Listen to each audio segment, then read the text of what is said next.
I want to know if other people are as rubbish at waking up in the morning as I am. So today I'm interviewing John Rain about his morning routine and also his expertise in James Bond. WUWAH. Good morning. I hope you slept well. My name is David. This is WUWAH. I can't say my name or the name of the show within the first minute because the algorithm doesn't like swear words. So I'll use this time to encourage you. I hope you're up and out of bed. I hope you've had some nutrition. I hope you've whistled a TV show theme tune. I favor Live and Kicking or a Grandstand, maybe Ski Sunday. I hope you've giggled at a hippo. I hope you've come to terms with the fact that today won't be perfect, but it could still be good. And I hope you've had some water. On this show, I like to ask creative people about their morning routines because we all like either work at night or kind of operate outside of normal functioning hours that society deems normal. And I want to know if they're coping as badly as I am. I also asked them about their expertise. Today, my guest is the wonderful John Rain. He's a podcaster, a writer. He told me he did one stand-up comedy show once. I've been a guest on his wonderful podcast Smirsh Pod several times, which I believe started as like a James Bond themed podcast where they went through each film, but they've done that now. So they've done lots of other films. I have covered the Jurassic World franchise, not Jurassic Park, because Tom Crowley is a thief. And I've moved on to the Fast and Furious franchise as well. John is absolutely wonderful. I hope you enjoy this. My name is David Hoare, and welcome to Waking Up with a Hoare. Waking up with a Hoare. Waking up with a Hoare. Waking up with a Hoare. I think you might be aware, but Sanjay Arif, my first guest, suggested that I should tell guests that it's like a morning show, so try not to be too foul too quickly. Mm-hmm. But yeah, you know, and sometimes that applies to some guests and sometimes it doesn't. I think we'll just see how we get on with your good self, John Rain. John Rain, are you a morning person? yes, What? I am. Yeah, I can't help it. I think once you get over 45 and you realize that, because you know your whole life is that walk up the mountain, Yeah, and then you reach the peak in your middle age, and from then on you stumble and you're just really quickly falling. So once you get over 45, you think I have to have every moment of the day that I can experience possibly. mm-hmm. Or if I wake up at like, you know, when I was 20 years old, I used to wake up at like 12, 1 o'clock because that was just, you know, how long I'd sleep. But now there's such a panic to me because the day is gone. Sure. So I have to be up about 7:30, 8 o'clock on a day I'm not working. But if I'm working, I get up at 6. So. Oh. Yeah. But you used to be in bands, didn't you? Yeah. Long time ago. Late work, and therefore that's you kind of were coming in late, and therefore you'd wake up late. Yeah. Yeah.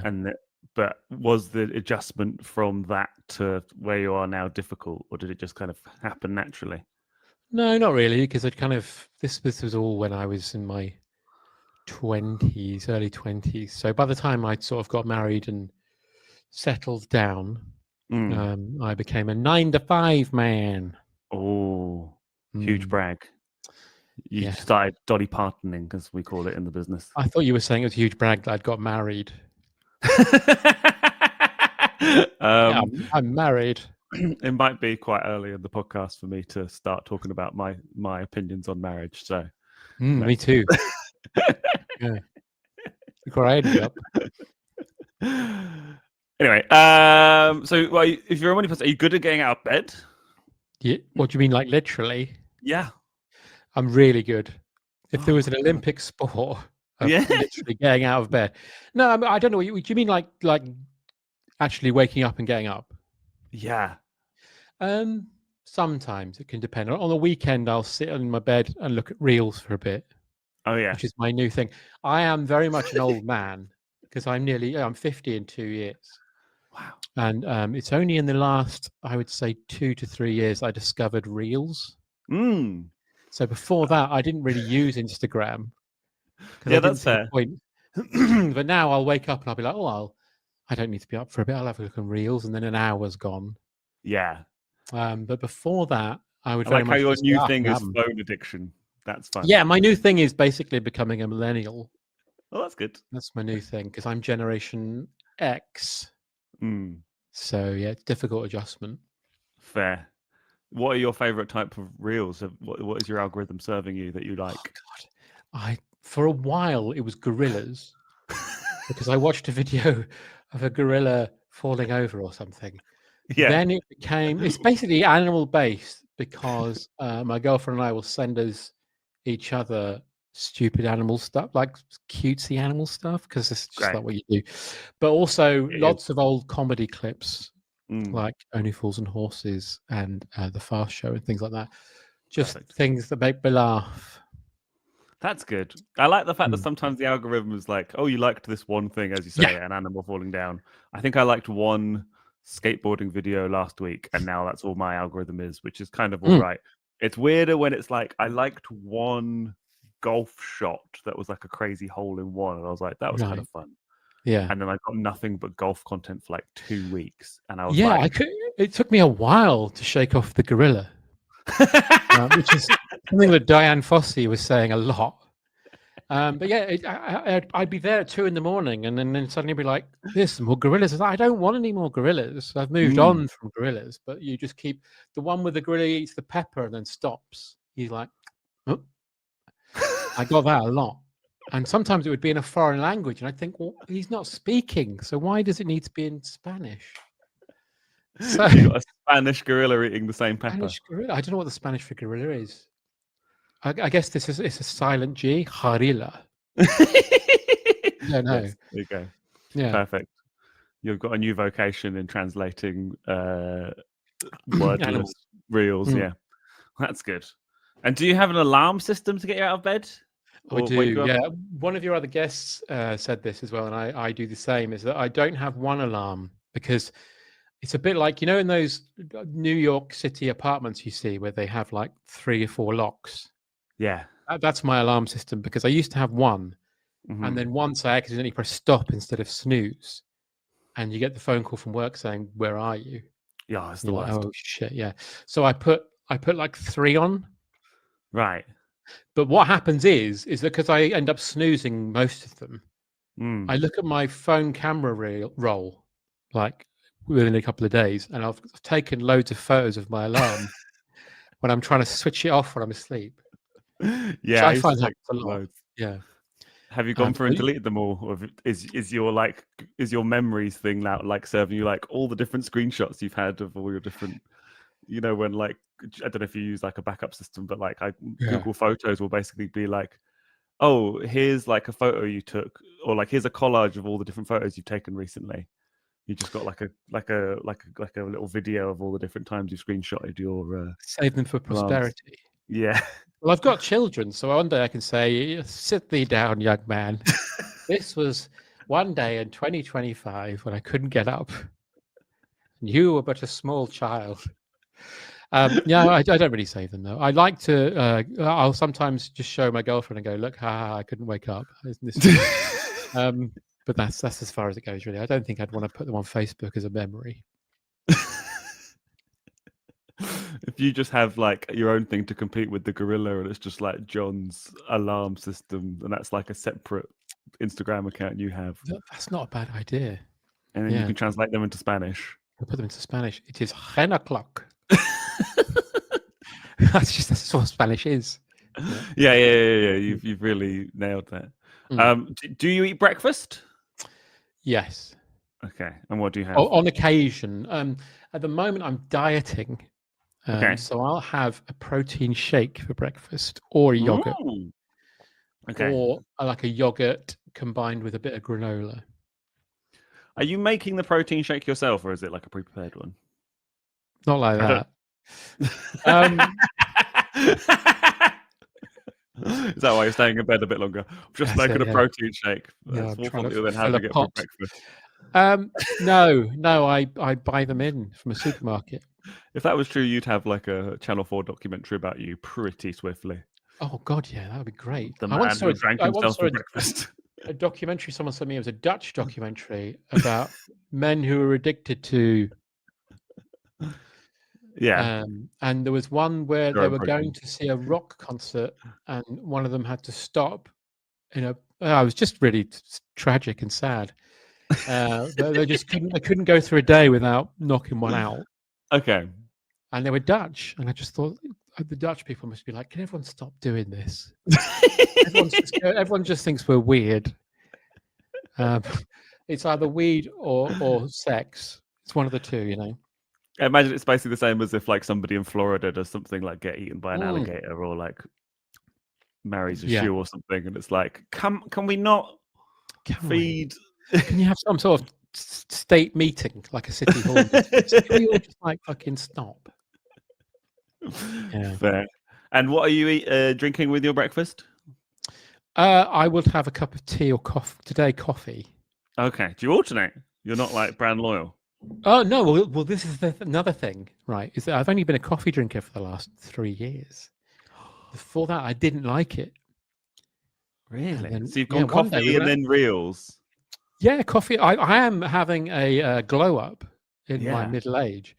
That's nice. I was tea for a long time, and then one day I was at a restaurant, and I was like, you know what? I'm going to have a latte.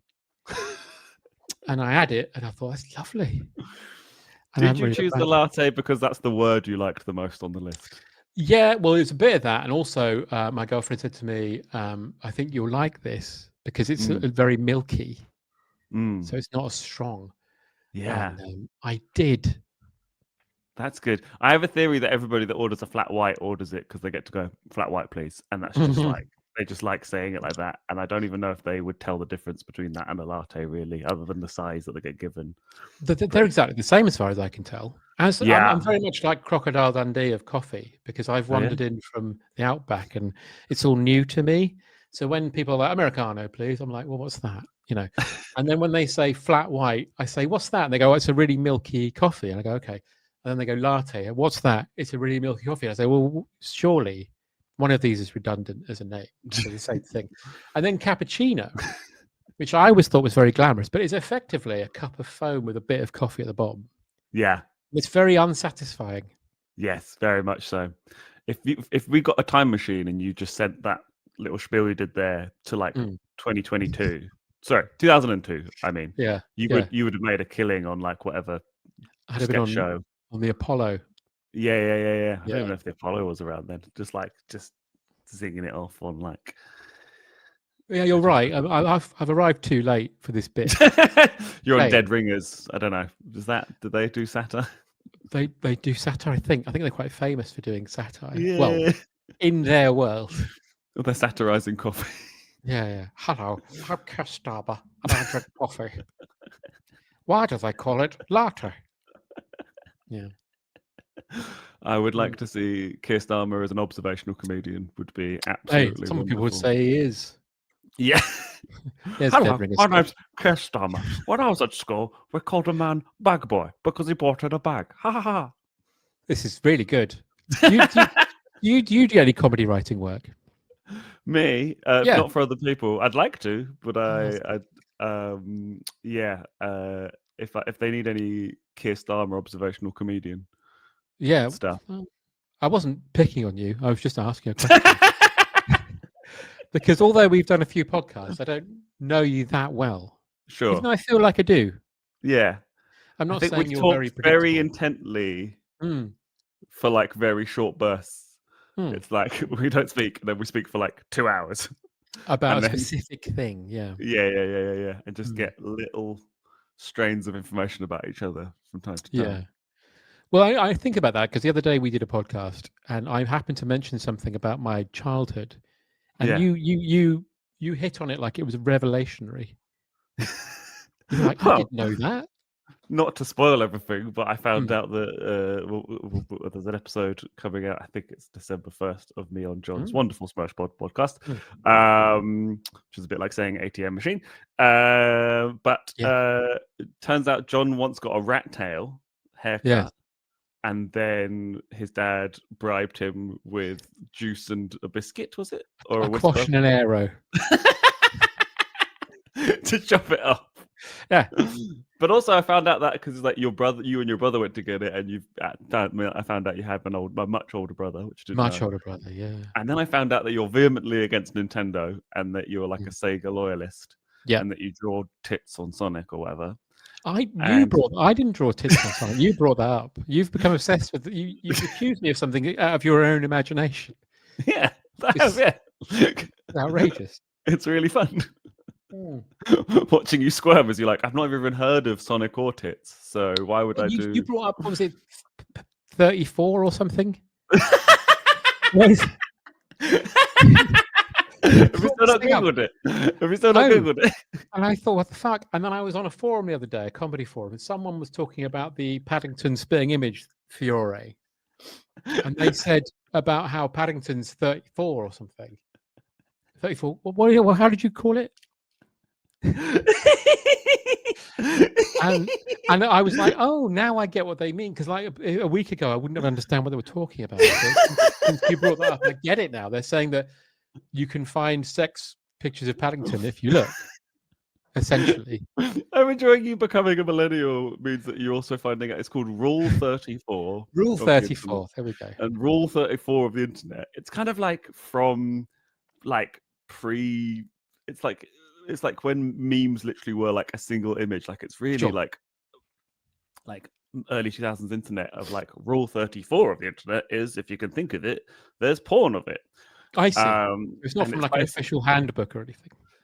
I mean, it might be at this stage. I don't know if it's gone through.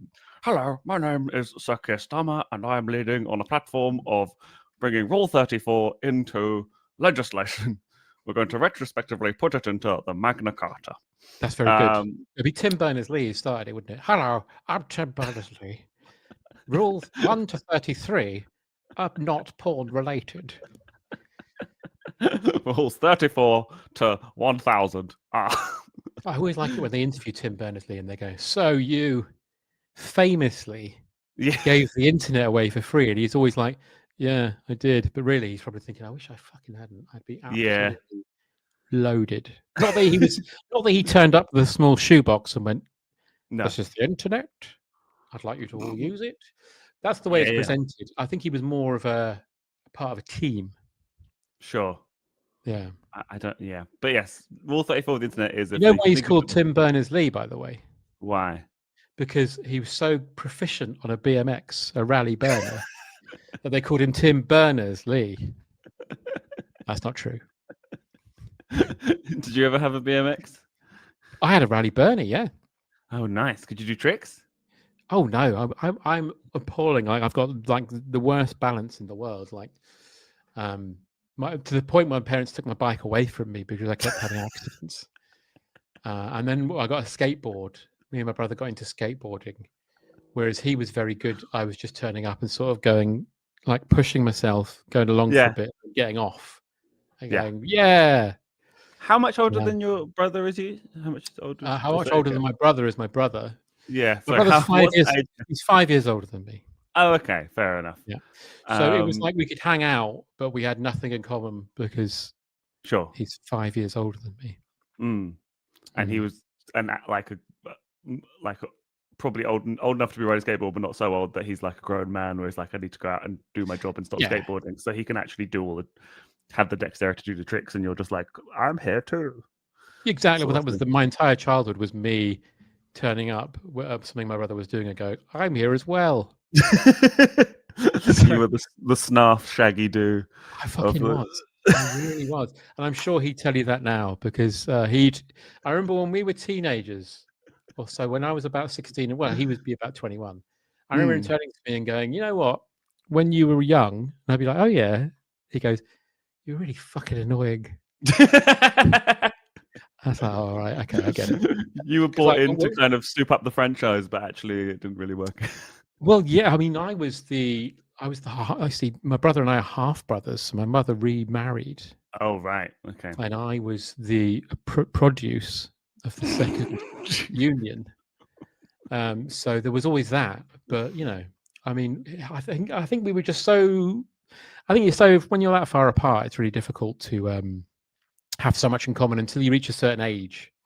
So when I got to my teen years, we had more in common.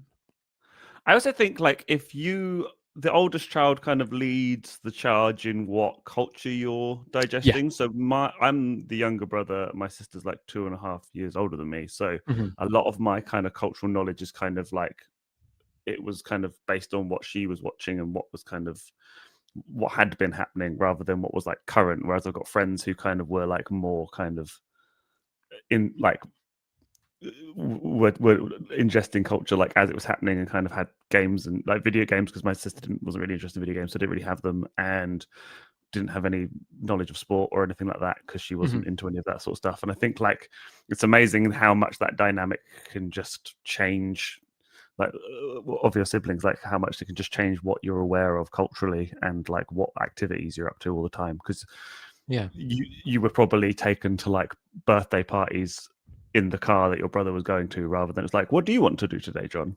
It's like you were the one bit. Yeah, fair. Do you have any oh my word, spelling a demon. No, you're absolutely fine. Do you have anything that you do specifically in your morning routine every day? No, not really. Well, it depends. You see, I've got I can have 3 different routines going in a week. So when I'm on my own, I'll just get up and get on with the day. But if I've got my kids staying with me, then I'll get up and do what they want to do, essentially. Nice. Or I could be away at my girlfriend, who she lives in London.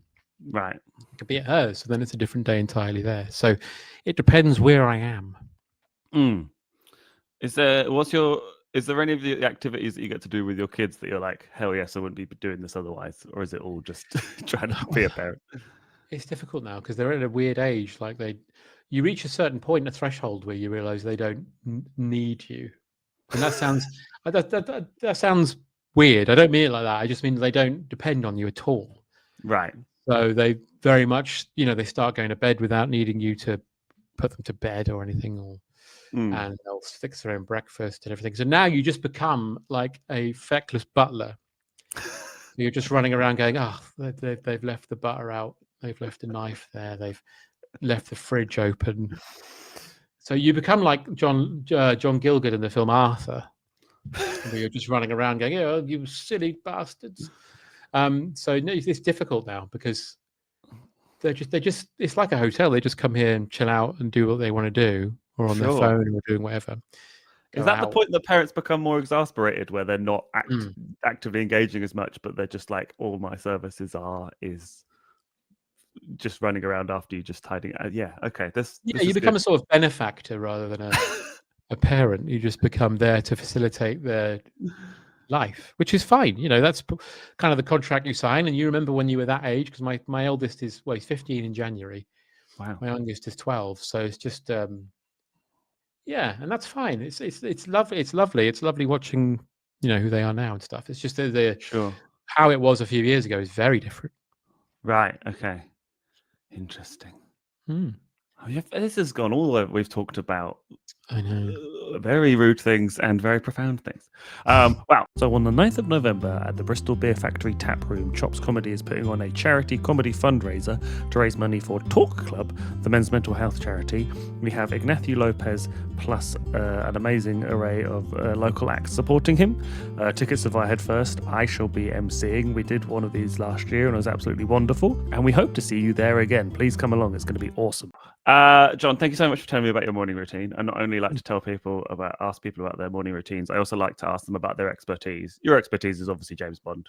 I don't think I could ask anybody else about it. I've had somebody else be like, well, I know a bit about James Bond. And I was like, not as much as some other people. For the people who have no idea what it is, please can you explain what James Bond is to my listeners if they've never heard of it before? Well, okay. Well, it's a series of books and films about a spy who isn't a spy, because everyone knows who he is, who is able to get out of any tricky situation, is able to globetrot the world and solve any problem, drive any vehicle, seduce any woman or man. He's just like the best of the best. And when you're a child, particularly, when I was growing up, they were making the films every couple of years. So it was a very exciting time to see what the next adventure would be. Right. So it's just something that became part of my life, like something I really not identify with, that's the wrong word. It's something I really you loved. Were globetrotting pervert. I was globetrotting, I was shagging about. Yeah. No, I just loved it. It just really made me excited because it was an Mm. exciting time growing up then. And, you know, it was like you had Star Wars, you had Indiana Jones, you had James Bond. Mm. And then one year in particular, like 1989, you had a Bond film, a Batman film, an Indiana Jones film, or a Ghostbusters film, all the same Right. year. And it was just like, it was just a very exciting cultural landscape, which I'm sure kids now who are like 15, 16 would say about the MCU stuff a few years ago. Sure. It was that kind of rush of, it was like just standing in front of a pipe, just spraying culture. Did it feel like culture was aimed at you? Mm. Because I think Yeah. that's the thing. I don't have. I think people. I've never really felt like I was like on the cusp of it just being like the most exciting thing ever. Like, you know, whenever I speak to people like, oh, I saw Nirvana at Reading, or like I did X, Y, or Z, and I'm like, I saw The Lion King in the cinema, and I'm like, that's pretty good. Saw That Team is pretty good. America in the cinema, and that I'm like, that's pretty cool. But like, people used to just tell me stories of like, oh, I saw this in the cinema, and it was like the greatest experience ever. And I'm like, I kind of went to go see one film and it was full, so we ended up watching like the new Fantastic Four in like the mid 2000s, which was dog shit. And it's like, oh, or like I went to the cinema and the people I went with wanted to see Save the Last Dance or something, so I saw that instead. Maybe the Lord of the Rings, I guess. Yeah, but yeah, it kind of feels like the 80s just had like this spurge of culture that was just like being pumped out and really good. But it's difficult because it's. I think any person would probably say that about things from their childhood because everything's so new and shiny and exciting. Yeah, for sure. But if it just felt like a special time. But I think, like I say, I think anyone would say that if you were 8 or 9 and you were excited, you were invested in a particular film or franchise, Right. as it's called now. But yeah, it was just, and the Bond stuff, because like I say, because it was so regular, it just became something to look forward to. And certainly, like a huge moment in my life was in '89 when License to Kill came out, and it was a 15, and I was only 12. Oh yes, Yeah. I had that when was Die Another Day. What year was Die Another Day? 2002. Or maybe it was The World Is Not Enough. I think maybe it was The World Is Not Enough came out in like 1999, and I was 10. Yeah, that'd be like, right. My parents were like, "It's a 12. You're not going to that." And I was like, "But I want to see, I want to see a joke about a lady called Christmas Jones." Christmas Jones. She only comes once a year. Yeah, lovely. What is your earliest memory of James Bond? Oh, probably my earliest memory is seeing somehow Live and Let Die, the bit where he's shaving and the snake comes into the bathroom. Whoa. And he turns around and sprays the fire at the snake from the deodorant. Yeah, I remember seeing that when I was very young, and I don't know how, because it was possibly on it was probably on telly, but we were also, when I was little, my dad was like an early adopter of VHS, right? So we would often get like a tape that someone had made lent to us, not in that way, although it probably was. We wouldn't have seen it. But you know, quite often we would have like a tape that just had a particular things on it, to the point where it became like we had like a video library when I was growing up. So we'd have hundreds of tapes all on this wall, on shelves my dad had made, and they individually had numbers. So you'd have to get a little book, and you'd go, like a Dewey Decimal System for your house. Essentially, you go, oh, what's on tape number 127? Oh, it's an episode of Arena, The Young Ones, Blackadder, you know. Wow. So you'd pull it out and you'd watch it, you know. So and you'd end up sort of knowing what was on which tape and stuff, or we would write it on the spines. And so it was like a very early adopter of VHS. So I probably came from either on telly or VHS, but that's like my earliest memory of Bond, and really thinking, oh, I really like this.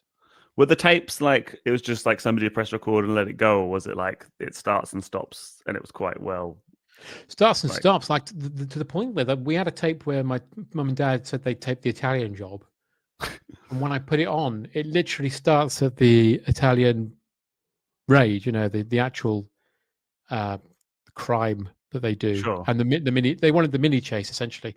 So what they'd done is they'd made a very early version of putting a clip of it on YouTube. Yeah. So They for then send it years, to I their thought the friend's Italian phone job. on a reels. Yeah, exactly. You'd have to dial them up. But for years, I thought the Italian job was just the mini chase. I hadn't seen the rest of it.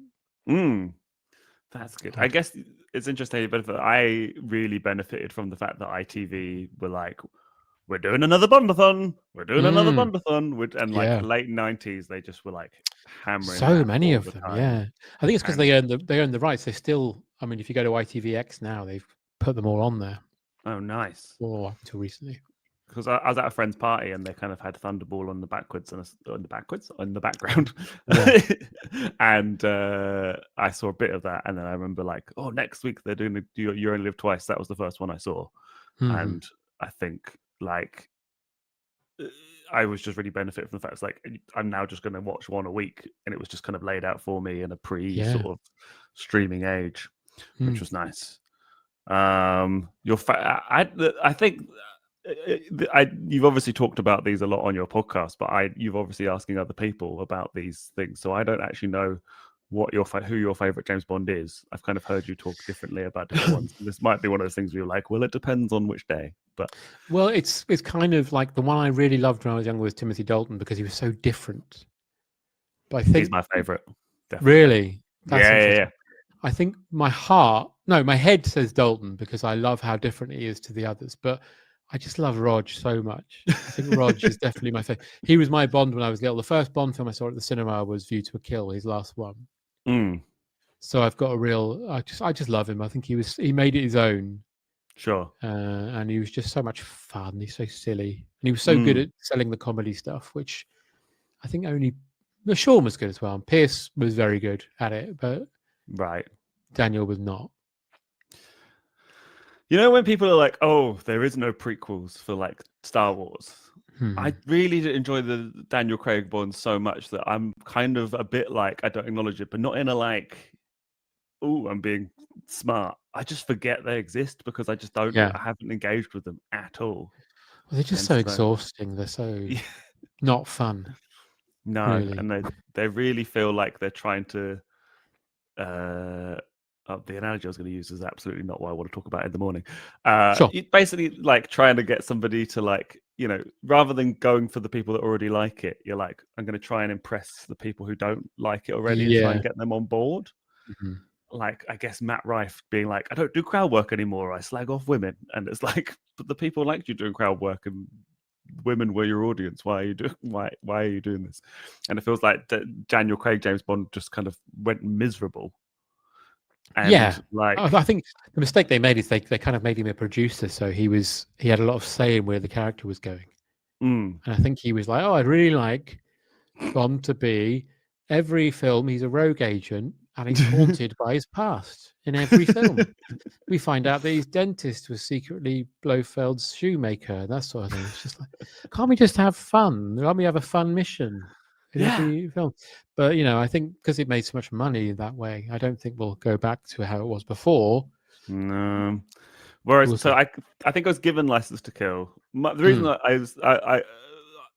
one of the reasons I just think that was the best is like, he's just got two films and they're both great. And it's like, the other ones, there are ones where it's like, you know, the hit rate is different, but it's just like, if you just kind of go for success rate, like The Living Daylights is so fun, but it's never, as you say, like he's not kind of doing comedy, but there's Rogerisms in it. But it's like one of the villains is attacking a mansion with explosive milk bottles, and like you know, one of the guys gets killed by getting smashed by like an automatic door, and it's all very kind of like silly, and like he's going down the hill on a cello. But it still feels like gritty Russian stuff. And then License to Kill, I think when I was younger, I liked License to Kill just because it was a 15, and I was like, this is a 15 I'm allowed to watch for some reason. Well, License to Kill them adapt the Bond adapts to, and it still continues to do so, adapts to what the culture is at that time. So like, for instance, after The Spy Who Loved Me, if you watch the end of The Spy Who Loved Me, it says James Bond will return in For Your Eyes Only, right?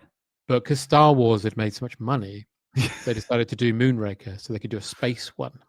Yeah. And License to Kill is then going, action movies are massive. We're going to make a gritty action movie with heads exploding. Yeah.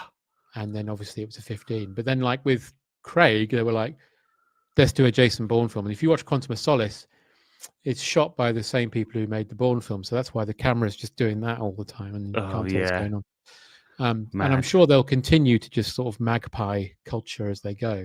Or maybe not. There's a new team now. So multiverse James Bond. Please don't do that. Please. I saw someone's written, I'm sure it's fine and bless them, but someone's written a book about Q. What does Q get up to when he's not with? I don't give a fuck, honestly.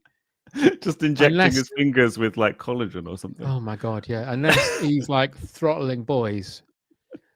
Unless he's like fucking Richard Attenborough in Ted Riddington Place. I don't really care because he's just gonna be working in a lab.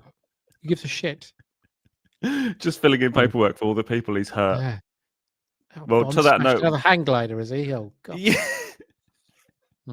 We've given him to like save the world, but I am annoyed. What is your favorite gadget? Do you have a favorite gadget? Yeah, it's the Lotus in The Spy Who Loved Me. If it can be classed as a gadget because it turns into a submarine, and I love that. Yeah. So if you're talking pure gadget, I do like the watch in Live and Let Die. That is a magnet, but also a saw. Is that the one where he like gets the spoon? Yes. So that, yeah, and also powerful enough to deflect a bullet. It's like he's in the room. That's so amazing. I'm tempted to try that theory out. And the other question I have here is, do you have a favorite James Bond side character? Because I think, like, obviously outside of just like the main returning, like Moneypenny and Q and all that sort of stuff, it's kind of interesting the different people that kind of slot in places where you're like, who the fuck's this guy who's either here for one film or weirdly two? Like, if they're returning outside of Felix, they kind of return twice often in a weird way. I like Sharky from Live and Let Die. From License to Kill, sorry. I also like Felix. Generally, is always a breath of fresh air, unless he's shit. Sometimes you get a shit Felix. Who's the shittest Felix? Oh, probably the guy from Diamonds Are Forever. But I also don't like John Terry very much in Living Daylights. Yeah, he turns up in full kit. Yeah, and lifts Bond up at the end. Yeah, it depends. Just takes all the glory for saving the exactly. Yeah. Yeah, fair. Oh no, actually, I'll change my mind. It's Jack Wade. Jack Wade's my favorite, particularly in GoldenEye, who's Joe Don Baker. Yes, with his tattoo of a bunny. A bunny. Is ex-wife. Yeah, Muffy. I think it's Muffy. Oh right, Muffy.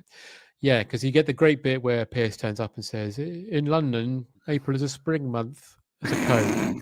And he just goes, "Oh yeah, what are you, the goddamn weatherman?" I think that's funny. Yeah. Marvelous. Chops Comedy every Tuesday in Bristol. We have an amazing secret headliner and the best local acts every Tuesday at Bar 57 in Bedminster. Previous acts include Mike Wozniak, Fern Brady, Nish Kumar, Harriet Kemsley, Rosie Jones, Jade Adams, Sally Ray B, Ed Gamble, Spencer Jones, Chloe Radcliffe, Tom Rosenthal, Scott Bennett, Finn Taylor and Helen Bauer. The first 20 tickets are only £4 and the rest are only £7. It's an absolute bargain. Tickets via Head First. Come to Chops Comedy every Tuesday at Bar 57 in Bedminster. Well, John. Not only do I like to ask people about their expertise, I like to quiz them on their expertise. So now I'm going to ask you some very in-depth questions about James Bond, and you've got to prove that you're an expert. So question number one, what is James Bond's favourite position? Missionary. Oh, it's actually downward dog. Oh. That's yoga, isn't it? Yeah. Big yoga downward fan. Dog where you park in a van in a field downstream. Yeah. And then do them from behind. Downstream. Yeah. Is that where they're getting the down from? Yeah, why not?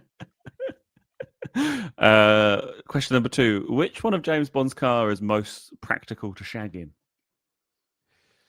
Oh, well, he literally does it in Russia with Love. He's got a big Bentley. Oh. And he pulls up with Sylvia Trench and they have a picnic, but it's kind of intimated that they've just had a shag. So yeah. In the car. Yeah. Okay. I was going to say old Bentley. I think actually you're right. I was going to say the Chevrolet because it's got no roof and kind of bench seating, but maybe. Hmm.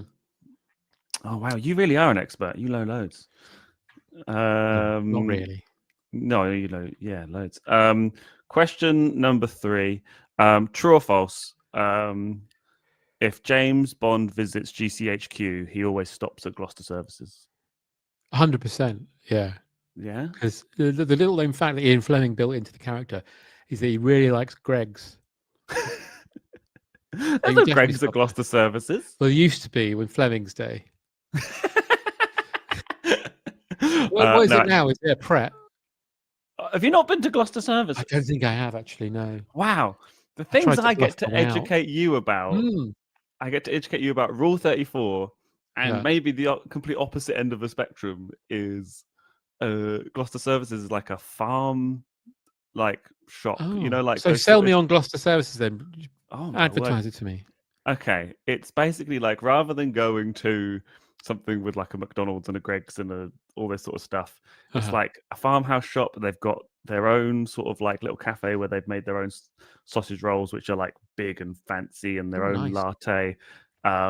It's their own sort of cafe that they run. They've got a sister one in T-Bay in Scotland as well. And like there's a little lake outside the back, and it tends to have like little ducks and what have you in the little lake, and they've got a farm shop where you can get like their chorizo and their biltong, and they've got like all the different types of like own like microbrewery beers and all sorts of things. And it's basically like people go and they're like, "Ooh, yes, I go to Gloucester Services," and it's like completely different to all the other services, but also he I don't know what I'm thinking about James Bond again. It's quite interesting when you go in there that some people are like, "Oh, I'm in Gloucester Services," and then you realize that some people that just live close by are like, "This is where I do my local shop," and they're posh as Right. fuck. Okay. I had no idea about Gloucester Services. A stupid question, but sometimes these things aren't stupid. No, It's in Gloucester, right? it's just outside of Gloucester. Yeah, Just outside 'cause- Gloucester. Where is Gloucester? So it's on the service is on the M5, so it's just like next to Wales, basically. Next to Wales. Okay. Yeah. Just Oh, north that of sounds Bristol. nice. So I drive. Do they do past all those the time. cakes? You know, 'cause sometimes you go to those places where they do a sausage roll that looks like it's kind of been injected with the stuff from Secrets of the Ooze or something. It's like absolutely not contained within the pastry anymore. It's like wanting out. That's And so yeah. they That, usually do those kind of cakes as well that are like a slice of cake and you get it and it's like that fucking big. I think And so. you Yeah. think, I eat that, and then a man in a white coat comes along and goes, "You got diabetes." Yeah. Yeah. On schedule. He just has like he's hid around the corner like. Yeah, you've got diabetes now. Yeah, it's Congratulations. pretty bad, I'm afraid. Yeah. Yeah. Oh, well, that sounds fun. I will visit Gloucester Services next time I go to Wales. Yeah, you should. You should. Yeah. People love it, and also T-Bay, which I think is better because it has more mountainous. But that's Scotland, you Uh, said. I'm not driving to Scotland. That's fine. I'm That's not literally gonna. the other end of the country. I'm not gonna make you do anything, John. I'm that you not. I'm don't not wanna going to do it. Saying it other than now. watch Fast and Furious movies. Yeah. Well, it kind of ruins my question of false. He prefers Strensham because he likes Krispy Kremes and a Costa drive-through, but never mind. Mhm. True or false? Question number 4: if the next James Bond is a woman, then the cucks have won. Yeah, I think that's right. I think it's woke. It's woke, is it? One of That's my biggest regrets, actually, is that I went on BBC News when Daniel Craig signed up to do one more film, right? yeah. And the guy got me at the end by saying, why can't James Bond be a woman, right? Yeah. And what I should have said is because that wouldn't kind of be in line with the books, you know. But I Right. panicked and went, why not? Yeah. And as soon as we went off air, I thought, why did I say that? I regretted it because I was like, I've gone woke. You've on gone woke. BBC News. Yeah, I should have just said because that's not the book, you know. You've been tricked into being woke. Got tricked into being woke by the woke BBC. Yeah, You're annoying. slowly becoming a millennial, and I'm really excited for it. I know. I'm really enjoying it. Actually, I'm really enjoying wearing chinos and white trainers. Oh, nice. Yeah, Do you want me to kind of give you a lowdown on how to pretend that you had a MySpace? Did you have a MySpace? I did have a MySpace. Yeah. Oh, did you have a MySpace? Okay. Yeah. I didn't understand it because you needed to be like a basic HTML programmer to have a MySpace, didn't you? Yeah, because you Yeah. could basically like update your own profile, and there was like a very clear division in my life between when we'd had the same computer from 1997 to 2005 Uh-huh. with just like dial-up internet, and it was crap. And then in Yeah. 2005 we got a new computer and broadband, and Mm. I was around the time that MySpace was happening, and I spent like a whole day updating my MySpace page, and it would crash other people's computers. Right. Just So complex. It's just having stuff everywhere and music happening, and it was Because just people like, used to have animations and stuff going on, didn't they? Did you have one of those? yeah. Right. Okay. Oh yeah. Mine But was I very was also basic. like 15, 16, and like Sure. top friends. The top 8 friends was really like you trying to exert yourself and not just the weird thing that was there. I think But- MySpace was the first time where I was like, "Oh God, I don't understand this." You know what I mean, where I was I like, do know what you mean. "Yeah, I want to share, or I want to put a video on something," and I just be like, Mm. "Oh, I don't know what to do," and that had never happened before that. So I think that was the real sort of divining line where I was like, "Oh God, I'm a generation before this." For me, it was when Let's Go became a thing, where people What, like the 9/11 thing. Oh no, that's Let's Roll. Sorry. Let's Go. I don't know what Let's Go is. What's Let's Roll? It's what they said on the United 93. Okay. Yeah. You know, when they took over the plane and it crashed. Anyway. Yeah. No, Let's Go is just what people, if they like do well on Fortnite or something and they win, they go, "Let's go!" Yeah, I've And heard I'm always like, that. "Where?" And it's like, as soon as I heard myself doing that and being like, "This doesn't make any sense," I suddenly, that's sick. Right. They're like, yeah. "Oh, he's so bad. He's the baddest player," and it's like, And "Oh, calling I've everyone- become." Yeah, calling everyone bro. That's the thing I've noticed now. Bro. Yeah. Hey, bro. And it's when you're not kind of going, "Oh, this is what this means," and I'll adapt to that, but going, "This actually doesn't make any sense whatsoever." I hate this. Yeah. Yeah, and you're like, Yeah. "Oh, okay," and my hairline's receding, and oh yeah, there you go, that's fun. Yeah. Yeah. I remember just waking up one day and going, "Oh, I've gone a bit grey," and then like 2 days later, I was like, "I'm completely grey." Oh no, just went Yeah. fun. That's weird. Okay. Yeah, but again, I think that comes with A, having kids, and B, getting into your 40s. I think that just naturally occurs. Yeah, and you're not going to take a visit to Turkey or anything to get. No. You I'm not can going to age free the gracefully. Grecian 2000. No. No, I'm just gonna let life happen. Talking of which, I have recently come up with a phrase that I use all the time, which I think is the best thing I've ever done in my life. If I died tomorrow, I want this on my tombstone. Okay. Well, when you get in from a hard day's walking or something, and you get that feeling of, I just want to take my shoes and socks off. Mm-hmm. I refer to that now as free the barking too. Like your dogs are barking. Oh God, can't wait to get in and free the barking too. You refer to your feet as the barking too. The barking too. I imagine them as like hairy Irishmen coming out onto the steps of the Old Bailey. Yay! We're out. We didn't blow up that pub. Hopefully you haven't got a secret folder on your phone that's just pictures of barking twos for other people. No. I'm not Tarantino. As much as you want to be. Mm. Fair. And question number 5, true or false? If James Bond was real, then his stories would have appeared on Have I Got News For You? Yeah. Also, he'd have left his laptop at a tapas bar. Like that did happen to MI5 agent. So yeah, he'd have been Have I Got News For You. He'd have now been like doing a show like they get those shows where they have celebrities do like SAS. Yes. Yeah, he'd be doing a show like that. Or he'd be hosting the 007 Road to a Million show that they've got Brian Cox doing for some reason, even though he has zero connection with it. Oh, yeah. It's basically The Apprentice mixed with, I don't know, Corporate Holiday. And Brian Cox is there going, I am Alan Sugar, sort of. And I am in this 007 property. Why? I don't know. But they have paid me money, which I exchange for goods and services. When I'm not on Question Time going, Tories are idiots. stops a round of applause. We have actually kind of entered into Alan Partridge dictaphone ideas Oh, God, media, yeah. haven't we? Where it's they like literally Brian did that. Cox, the host, James Bond themed Apprentice show. Yeah, that There is you go, very Lynn. much a Partridge dictaphone. And there was also Gordon Ramsay literally did cooking in prison, didn't he? So we've gone past the threshold now. Gordon through Ramsay is the- now doing the Burger King advert, which I saw yesterday, and I'm like, No, he isn't. he is, and it's like, But he's got his own burger restaurant. where are we at? Yeah, What's happened here? that's like Ronald McDonald doing one. He's Yeah. got like, or has he closed the Ramsay burgers? I don't know. You'd never want to go in one, which is weird. No, it's very, very odd. Although I don't- I spent a lot of lockdown. Again, maybe this was like me and my millennial, what they called a pupus. You know, the little when you Like a before you turn into a chrysalis. butterfly chrysalis.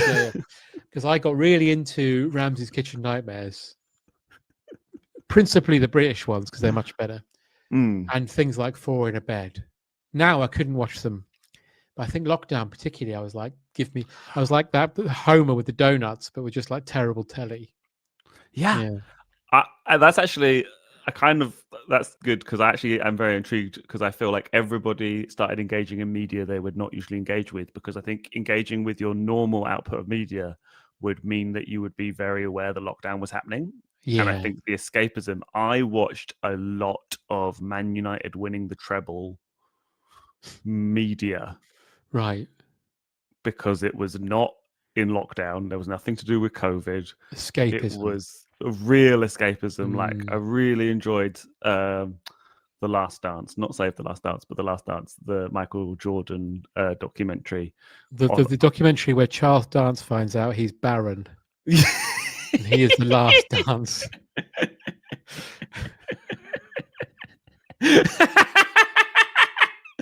Like Million Dollar Babe, not Million Dollar Babe. What's the post-apocalyptic film where there's like Oh, Children of Men. Children of Men? Yes, I don't know Yeah, where yeah. I've got Million Dollar Baby from. No, it's sort of like. I want. I mean, I am the last Charles Dance.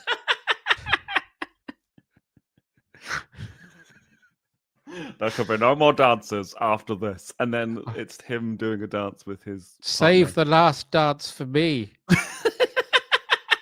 Keir Starmer, his surrogate, because also weirdly is like a weird Junior remake as well, from the sounds of it. Where Yes, he has to impregnate himself. That'd be a really good body horror film, especially if you could bend it round. I'm going to Turkey to have it elongated. bend it like dance Bend it like into dance. yourself. Charles Right. Dance presents Charles Dance Poo. Yeah. He was in Frankenstein. I saw Frankenstein the other day. He was in that. Yeah, I just thought he'd do any old shit, wouldn't he? yeah. Well, I only saw Alien 3 recently oh, I love for the Alien first 3. time. He is incredible in that. He is. And He's always good. spoilers for Alien 3, but like once he disappears from the film, I think it kind of disappears. But when he is in it, I was like, why has this film got such weird responses from the audience? As soon as he disappears, it's like, oh, okay, fair enough. But yeah, I should say, when I say he'll do any old shit, Frankenstein was good. It wasn't shit. Just in oh yeah, case did you're you? going, what? Because I had spoken to you the other day before you went, because you were going to have you had a day. You treated yourself to a day off, and I you had a weekend off. Yeah. weekend off. Did it? Yeah. Was it what you wanted, and did it go well? Yes. It was Oh, lovely. that's so good. It was peace and quiet. And you're refreshed. We heard it here first on this quasi mental health podcast, which is the Hunchback of Notre Dame's podcast. Quasi mental health. What would his sponsorships be on his podcast? Baby Bells. Yeah. Baby Bells. Baby Bells. Esmeralda. They do a cheese, don't they, or something? I don't know. Notre Dame University. Yeah. Sign up for a course today. And then you get Dracula. Dracula, how's your mental health? Not very good. I never go out in the daytime. Yeah. Okay. I can't go out at daytime. I will die. I sleep in the coffin. Have you been getting your vegetables in? I can't have any garlic, no. You're thinking of my cousin, Count Duckula, who is a duck who receives his sustenance from carrots. Oh, oh, oh. Marvelous. Well, John Rain, where can we find you online? I'm on Blue Sky. Oh yeah. But I don't use it as much as I used to. I've kind of I'm just having a bit of a thing about thinking about how social media has broken the planet, Sure. which it has. So I'm kind of trying not to use it as much. But I'm on Blue Sky. I'm on Instagram, and that's it, I think.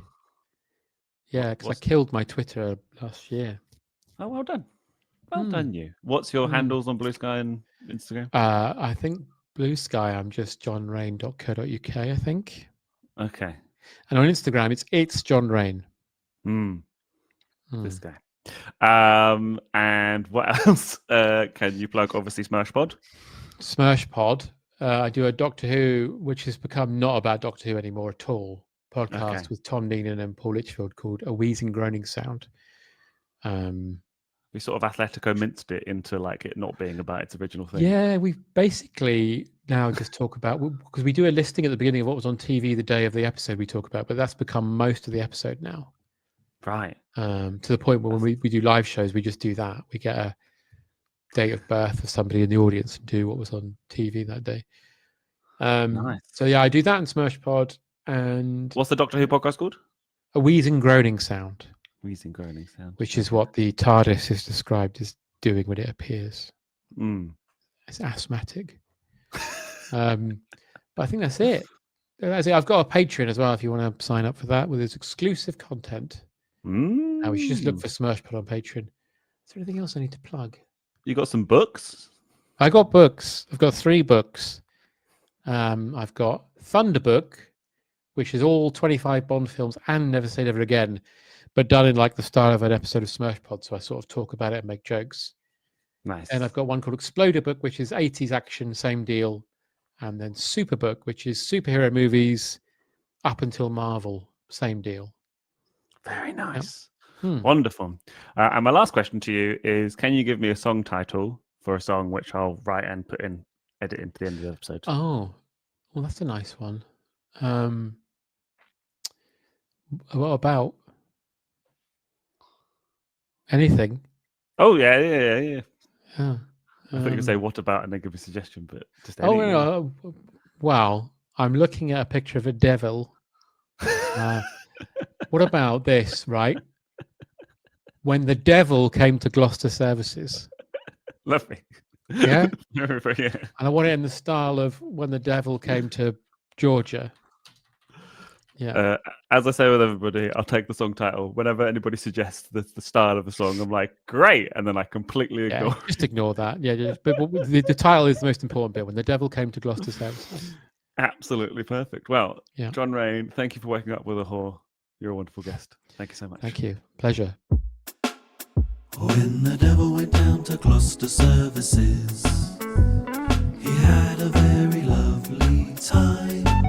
He had a big sausage roll and he stared at the ducks. Then he continued on his way to Plymouth. Thank you to the wonderful John Rain there. As you can see, he is wonderful for being on the podcast. You can follow him at It's John Rain on Instagram. The way the show works is I have a guest episode on Mondays, and then depending on my ADHD, I try and do mini morning encouragements for Tuesday to Friday. Depends on how busy I am and such. If you would like some encouragement yourself about anything particular, please let me know in the comments. But today I hope you eat 3 meals, give yourself 2 thumbs up in the mirror, sneeze into a pancake, grasp the glory of being present, whisper to a goose, and drink some water. My name is David Hoare, and thank you for waking up with a whore. Try and have an adequate day. Meet your basic needs and don't be a dick.